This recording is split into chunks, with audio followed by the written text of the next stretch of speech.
रूदपुर विधानसभा से पूर्व विधायक राजकुमार ठुकराल ने प्रेस वार्ता के दौरान कहा कि मैं 2 बार विधायक रह चुका हूं। इस बार 2027 में मुझे चुनाव लड़ने से कोई नहीं रोक सकता, क्योंकि मैं जनता के बीच में रहने वाला व्यक्ति हूं। मैं जनता का दुख दर्द समझता हूं। देहरादून सहस्त्रधारा में जो आपदा आई उसमें 50 लोग बह गए, 27 शव बरामद हुए। सरकार में रहने वाले कुछ पापियों का पाप झलकता है। उन्होंने कहा कि पहले केदारनाथ और अब पूरे उत्तराखंड के अंदर देवीय आपदा आई, इसका कौन जिम्मेदार होगा। ठुकराल ने कहा कि सरकार के कुछ चुनिंदा लोग पाप कर रहे हैं, लेकिन पूरे उत्तराखंड को झेलना पड़ रहा है। देखिए, मुझे चुनावी समर में उतरना ही उतरना है।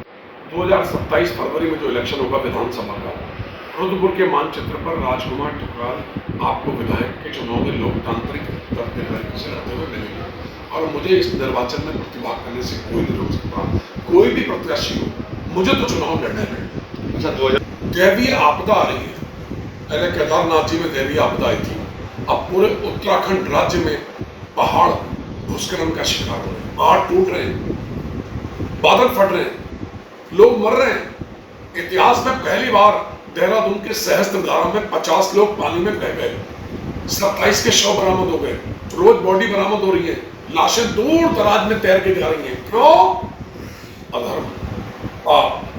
वर्तमान अधर्म और पाप को रोकने के लिए कुछ इनको यज्ञ करने पड़ेंगे। जो सरकार के द्वारा काम चल रहे हैं वो जनता के विपरीत हैं, और जनता के विपरीत जब कोई कार्य होता है देवभूमि के अंदर तो विनाश की लीला होती है, और इस समय विनाश की लीला हो रही है। खरबों रुपए की संपत्ति बर्बाद हो गई, रोज बादल फट रहे हैं, तबाही हो रही है, मकान के मकान ध्वस्त हो रहे हैं।